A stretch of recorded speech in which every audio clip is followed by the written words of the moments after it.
আচ্ছা মাঝে মধ্যে হয় না, এই কালকে থেকে আমি সব ছেড়ে দেবো, কালকে থেকে আমি 5 ওয়াক্ত নামাজ পড়বো, এগুলো বাত ওগুলো বাত ওগুলো হয় না?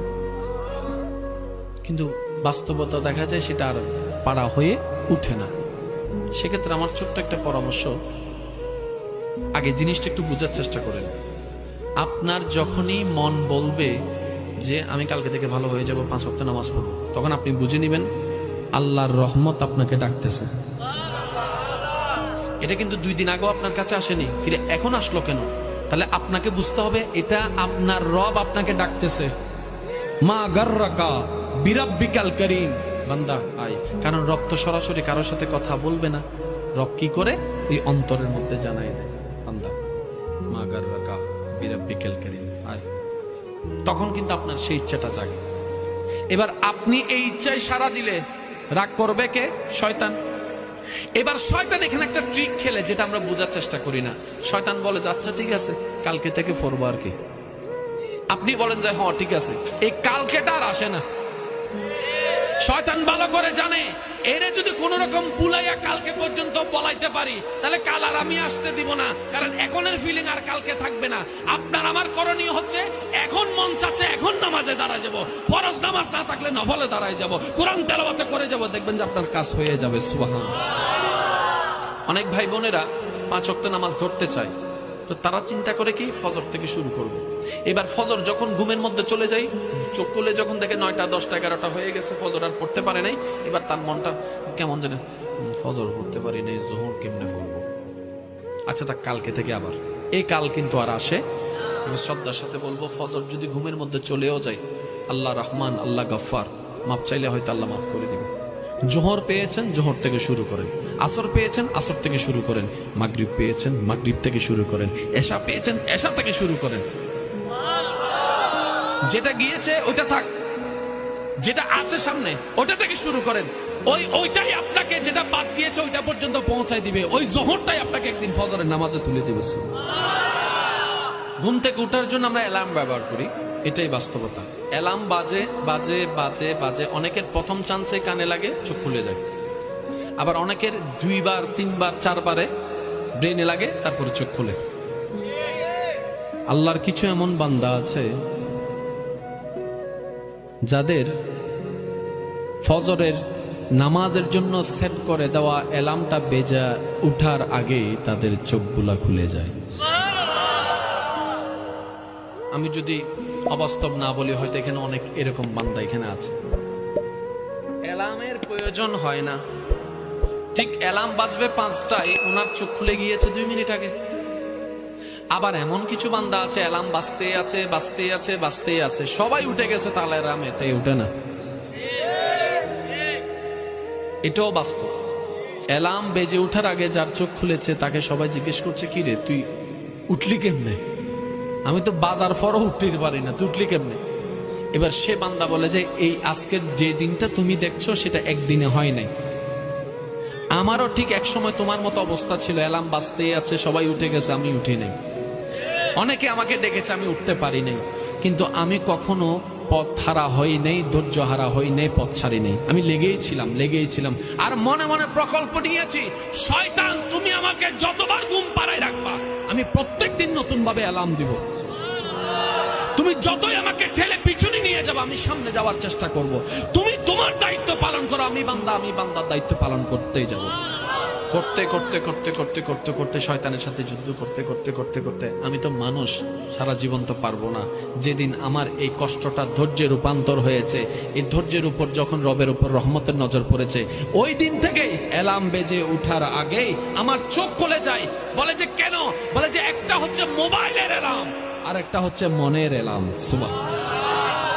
মোবাইলের অ্যালার্ম এখন আমার আর দরকার হয় না, এখন মনের অ্যালার্মই আমাকে রবের দরবারে হাজিরা দেওয়ার জন্য তুলে দেয়।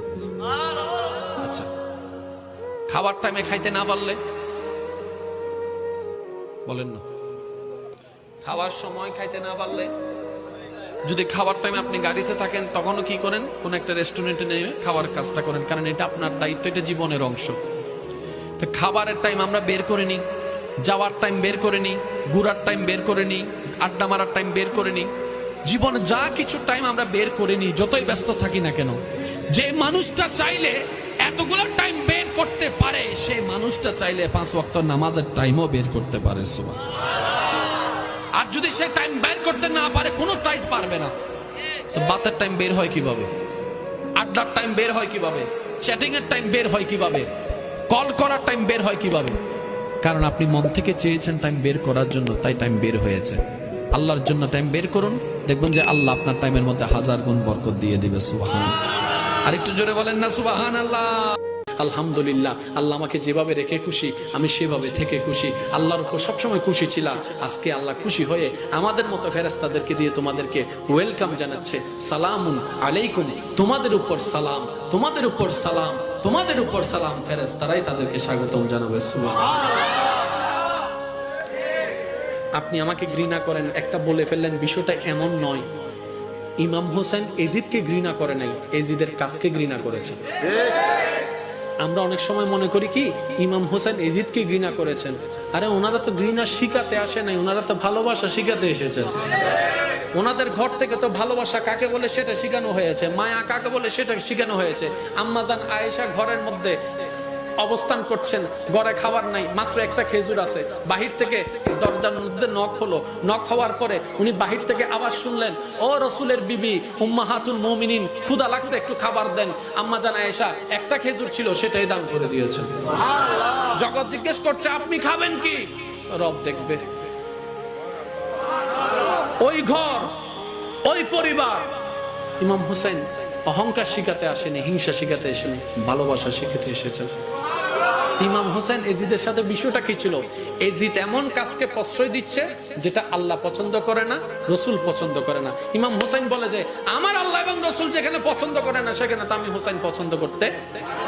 এই আজানদার দেয় প্রত্যেক ওয়াক্তে ইমাম হোসেনের কারবালা। আল্লাহু আকবার না হর সুবহানাল্লাহ না হর।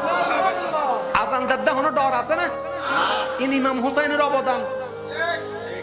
একামতদার দেয় ইমাম হোসেনের অবদান। ডর টর সারা নামাজ পড়তে যায় তেলেকুন দাদি জুমাত গিয়ে দেয় ইমাম হোসেনের রক্তের অবদান। ইমাম হোসেন একজনে হষ্ট ভাই আর বেগুনের মাথা উঁচু করে বাঁচিবে সুযোগ করে দিই। তবে আজ এত একটা কথা মনত রাখবেন, কি রে মিস্টার এজিদ দিলে ফল কিনলেই দেব বই বটি বেল্লাই। আজ এত নিন ভাবিবেন তো শুধু এদুন বুট ফাইস তো খুশি দেখো না, ফ্যাট বরি যাচ্ছ না, যাচ্ছ না আদে না তুমি বেলায় বোধ হয় এজিদে হদ দে ইবে কি তোরা এলাকার হোসেন মনে করছিস না? ইবে কি তোরা বাড়ি হোসেন মনে করছিস না? ইবে শেরে খুদা আলীর বেটা, ইবে হাসান ওর ভাই, ফাতিমাতুজ জাহরার ফুয়া, নবী রাহমাতুল লিল আলামিনের নয়নের মনি, সাইয়্যিদুশ শাবাব আহলিল জান্নাহ। ইবে তোমার আর হোসেন মনে না করছো? ইবে হালা না মিলে ২২,০০০ রহম পড়ে যাব। সরর মন, সরর মন। আচ্ছা ওনারা কি মনে হয় যে তারা আচ্ছা যুদ্ধ আগে না খবর আগে খবর নলয় না বাজি গোপন গোপন দে খবর যাতে লই ৭২ জন ইতে যাতে দল রেডি করার ফাটার ইবনে জিয়াদে যাতে দল ফাটার মানুষ পছন্দ করে না, বিরো বয় দুঙ্গা যাওয়া প্রশ্ন করছি না নগর হন। আবার ইমাম হোসেনের বাহিনীর বালাগরি গোড়া খানা ফানি ইতে তো বেগিন আছে। সপ্তাহে শনি থেকে বৃহস্পতিবার এবং শুক্রবার কোন দিনটা বেশি সুন্দর লাগে? আমি বলবো না, আপনারা বলেন। সবাই মসজিদে যাচ্ছে, দেখতে সুন্দর লাগে কি বারে? মসজিদ থেকে বের হচ্ছে, দেখতে কি বারে সুন্দর লাগে? শুক্রবারে। কারণ এক এক মসজিদ থেকে নামাজ শেষ হয়, সবাই একসাথে বের হয়। আর যখন ঈদের দিন হয় সবাই একদিকে চলে যায়, সবাই একদিকে চলে যায়, নামাজ শেষ করে একদিকে আসে। উপর থেকে যদি ড্রোন শট নিয়ে দেখেন আপনার মনটাই খুশি হয়ে যাবে, আমার মুসলমান ভাইয়ের আসতেছে যাচ্ছে। বলেন না সুবহান। এবার বলেন সিডাংওয়ালার সাথে ঢাকার কোনো দেখা? ঢাকাওয়ালা মুসলমানের সাথে আফ্রিকাওয়ালার মুসলমানের দেখা, আফ্রিকাওয়ালা মুসলমানের সাথে ইন্ডিয়াওয়ালা মুসলমানের দেখা। এবার তারাও তো মুসলমান ধর্মের সংগঠনে আছে। এবার নবী বললেন বছরে একবার আল্লাহর নির্দেশে হজের ব্যবস্থা করে দিলাম। ইন্ডিয়াওয়ালা মক্কায় চলে যাও, পাকিস্তানওয়ালা মক্কায় চলে যাও, বাঙ্গাওয়ালা মক্কায় চলে যাও, আমেরিকাওয়ালা মক্কায় চলে যাও, আফ্রিকাওয়ালা মক্কায় চলে যাও, সুইজারল্যান্ডওয়ালা মক্কায় চলে যাও, নেদারল্যান্ডওয়ালা মক্কায় চলে যাও, অস্ট্রেলিয়াওয়ালা মক্কায় চলে যাও। বিভিন্ন দেশ থেকে সবাই হজের মধ্যে আরাফার ময়দানে এক জায়গায় হয়েছেন। সুবহানাল্লাহ। জুমাইশি দেখাওগি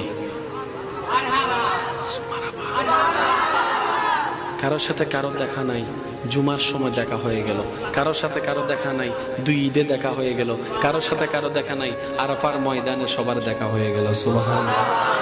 জগৎ জিজ্ঞেস করছে এই সিস্টেমটা এত সুন্দর একটা ডিজাইন, একটা রাষ্ট্রবিজ্ঞানের বিষয়, একটা কমিটিকে অ্যাক্টিভ রাখার মতো বিষয়, এই মুসলমান তোমাদেরকে এগুলা কে শিখাই দিয়েছে? এবার সমস্ত মুসলমান উত্তর দেয় আমাদেরকে আল্লাহর হাবিব নবী রাহমাতুল্লিল আলামিন নবী, রাহমাতুল্লিল আলামিন নবী আমাদেরকে এটা শিক্ষা দিয়েছেন। এবার ওনারা প্রশ্ন করে কিরে উনিও মানুষ আমিও মানুষ, আমার মাথায়ও বুদ্ধি আসলো না কেন? নবী রাহমাতুল্লিল আলামিন বলে আরে আল্লাহ তো আমাকে তোমাদের মতো বানাই পাঠাই নাই। ওয়ামা ইউনতিকু আনিল হাওয়ায়ে ইন হুয়া ইল্লা ওয়াহয়ুন ইউহা। আমি তো আমার জ্ঞান দিয়ে করি নাই, রবের দেওয়া জ্ঞান দিয়ে আমি করছি। রব আদেশ দিয়েছেন, আমি শুধু জারি করেছি। বলেন সুবহানাল্লাহ। মনে রাখবেন ইমানদার ভাইরা, আপনার জীবনে যখনই দেখবেন কষ্ট বলা মুসিবত বাড়তে আছে, আপনি বুঝে নেবেন আপনার রব আপনাকে কাছে ডাকতে যাচ্ছেন। আপনার রব আপনাকে কাছে ডাকতে যাচ্ছেন। আপনার রব আপনাকে কাছে ডাকতে যাচ্ছেন। আপনার গুনাহগুলোকে পরিষ্কার করার জন্য কষ্ট দিয়ে আপনাকে মাফ করে দিচ্ছেন। আপনি যদি ধৈর্য ধরতে পারেন, সেই দিন রবের পছন্দ হয়ে যাবে। রব্বে কারীম বলবে ইন্নাল্লাহ মা'আস সাবিরিন, আমি রব ওয়াদা পরিপূর্ণ করার জন্য তোকে আজকে থেকে আমার বন্ধু বানিয়ে ফেলেছি। আল্লাহর এমন কোন বন্ধু নাই যার জীবনে কষ্ট নাই। আদম নবীর জীবনে দেখেন কষ্ট আছে, মুসা নবীর জীবনে কষ্ট, আইয়ুব নবীর জীবনে কষ্ট, ইব্রাহিম নবীর জীবনে কষ্ট, ঈসা নবীর জীবনে কষ্ট, ইমামুল আম্বিয়া আমাদের নবীর জীবনে ছোটকালও কষ্ট, বাল্য জীবনেও কষ্ট, যুবক বয়সেও কষ্ট, শেষ বয়সেও কষ্ট। ও নবী এত কষ্ট কেন? আপনি আপন করে নিলেন কেন? নবী বলে আমার আল্লাহ কষ্ট দিতে ভালোবাসে, আমিও কষ্ট পেতে ভালোবাসি। আর কোন আপত্তি আছে? আজকে থেকে বুঝেন কিংবা না বুঝেন, কখনো আল্লাহর ব্যাপারে আপত্তি জানাবেন না। বুঝলেও বলবেন আলহামদুলিল্লাহ, না বুঝলেও বলবেন আলহামদুলিল্লাহ। আমি একটু শুনতে চাই, কি বলবেন? আর একটু ঈমানি আওয়াজে বলেন, কি বলবেন? বুঝলেও না বুঝলেও, পাইলো না পাইলো, পক্ষে হইল বিপক্ষে হইল, এক কথায় শেষ। মওলা তুমি যেমনে রেখে খুশি, আমি সেমনে থেকে খুশি। আমার কোন হা হুতাশ আফসোস কেন নাই? জগৎ যদি প্রশ্ন করে কি রে কি আপত্তি জানাস না কেন, আপনি বলবেন আপত্তি করার মতো নিম্নতম যোগ্যতা লাগে। আমি নিজেই তো আমার না, আমার যা আছে সব বারাটিয়ার। আমার হাত আল্লাহর দেওয়া, আমি বারাটিয়ার অহংকার করার কোনো অধিকার। আপনি জানেন আল্লাহ আমাদেরকে কতটুকু ভালোবাসে? আমাদেরকে জান্নাত দেওয়ার জন্যই আল্লাহ পাক কত হাজার রাস্তা খুলে দিয়েছেন। আমি শুধু প্রশ্ন করব, যার যত শক্তি আছে উত্তর দিয়ে যাবেন। আমাদের আল্লাহ অতীত বর্তমান ভবিষ্যৎ জানে কি জানে না? আল্লাহ তাআলা কার আমল কেমন জানে কি জানে না? কে জান্নাতে যাবে কে জাহান্নামে যাবে জানে কি জানে না? কার সওয়াব বেশি কার গুনাহ বেশি জানে কি জানে না? তো জানান, যদি আল্লাহ সবকিছু জানে, মরার পরে ডাইরেক্ট জান্নাতে দিয়ে দিত, জাহান্নামীকে জাহান্নামে দিয়ে দিত, কাজ তো শেষ। কিন্তু আল্লাহ পাক বলেছে না, মরার পরে তাকে কবরে রাখো, আমি এখন জাহান্নাম দিব না, আমি এখন জাহান্নাম দিব না, আগে কবরে রাখো। এবার কবর থেকে আল্লাহ পাক যেদিন মন চাইবে হাসরের ময়দানে তুলবে, তোলার পরে ইয়া নফসি স্লোগান দিয়ে দৌড়াবে। আল্লাহ এত এত ঘটনা রাখলা কেন, এত কাহিনী রাখলা কেন? এতটুক আমাদের ঈমান বলে তোমার প্রত্যেকটা কাজের মধ্যে কোনো না কোনো কারণ আছে, তোমার প্রত্যেকটা কাজের মধ্যে কোনো না কোনো রহস্য আছে। কাউকে তুমি টাকা দিয়ে পরীক্ষা করো, কাউকে তুমি টাকা নিয়ে পরীক্ষা করো, কাউকে তুমি সন্তান দিয়ে পরীক্ষা করো, কারো থেকে সন্তান নিয়ে তুমি পরীক্ষা করো। মওলা এতটুক জানি তোমার প্রত্যেকটা কাজে কোনো না কোনো কারণ আছে। মওলা এত লম্বা একটা শিডিউল তুমি কেন দিলা? রব্বে করিম বলে তোদেরকে বাঁচানোর জন্য। আরেকটু জোরে। এবার আসেন আমাদের আমলে আল্লাহর বিচার পরে, আল্লাহর বিচার পরে সত্যি করে নিজের বিচারে নিজে বলেন তো, আমরা কি জান্নাত পাওয়ার যোগ্যতা আছে? আমার নাই, আমার নাই। আমার মতো যে ফাফি আছেন তারা বলেন জান্নাত পাওয়ার মতো কোনো আমল আছে? কারণ আমরা একটা ভালো কাজ করলে 10টা বদনাম করি, সবকিছু শেষ করে দিই। একবার উপকার করলে 10 বার আয় নতাইলে তোর কি অবস্থা হইতো দে, আয় দিলাম দে ফোটা দিয়ে সবকিছু শেষ করে দিই। আমরা যদি একটু একটু কারো কারো জায়গায় নামাজটা পড়ি, শুক্রবারে 2 রাকাত, এশার পরে যা মন চায় তা করে সব আমরা নষ্ট করে দিই। ভালো করি যদ্দূর, খারাপ করি তার চাইতে বেশি। সওয়াবের সংখ্যা আমাদের কম, গুনার সংখ্যা বেশি। ইমানদার ভাইয়েরা, আওয়াজ দিয়ে একটু বলুন তো, আমাদের আমলনামার যাত্রা শেষে আমরা জানি, সত্যিকার একটা বলুন তো, আমাদের আমল দিয়ে যদি হিসাব করা হয়, আমরা কি আসলে কেউ জান্নাত পাওয়ার যোগ্যতা আছে? আমার নাই, আমার নাই, আপনাদের কারো আছে? তাহলে আমরা সবাই কোথায় চলে যাব? জোরে বলেন না, কোথায় চলে যাব? আর একটু জোরে বলে, কোথায় চলে যাব? জাহান্নামে চলে যাব। রব বলে যে না না না না, আমার বান্দা জাহান্নামে যাক, আমি সেটা চাই না। তো মৌলা তুমি কি চাও? রব্বে করিম বলে আমি আসমানকে বানিয়েছি আদেশ দিয়ে, গভীর মনোযোগ, আমি আসমানকে বানিয়েছি কুটি ছাড়া আদেশ দিয়ে, জমিনকে বানিয়েছি পানির উপরে আদেশ দিয়ে, পানিকে বানিয়েছি আদেশ দিয়ে, জিব্রাইলকে বানিয়েছি আদেশ দিয়ে, মিকাইলকে বানিয়েছি আদেশ দিয়ে, আজরাইলকে বানিয়েছি আদেশ দিয়ে, আজরাইলকে বানিয়েছি আদেশ দিয়ে, আরশকে বানিয়েছি, সুবহানাল্লাহ জোরে বলতে হবে, আরশকে বানিয়েছি আদেশ দিয়ে, জান্নাতকে বানিয়েছি আদেশ দিয়ে, জাহান্নামকে বানিয়েছি আদেশ দিয়ে। কিন্তু যখন মানবের বেলায় আসলো, আমি আল্লাহ আদেশ দিয়ে বানাই নাই, নিজের কুদরতি হাতের মোহাব্বত দিয়ে বানিয়েছি। আমি চাই নাই মানুষ জাহান্নামে যাক। এবার আমলে বলে যে জাহান্নাম,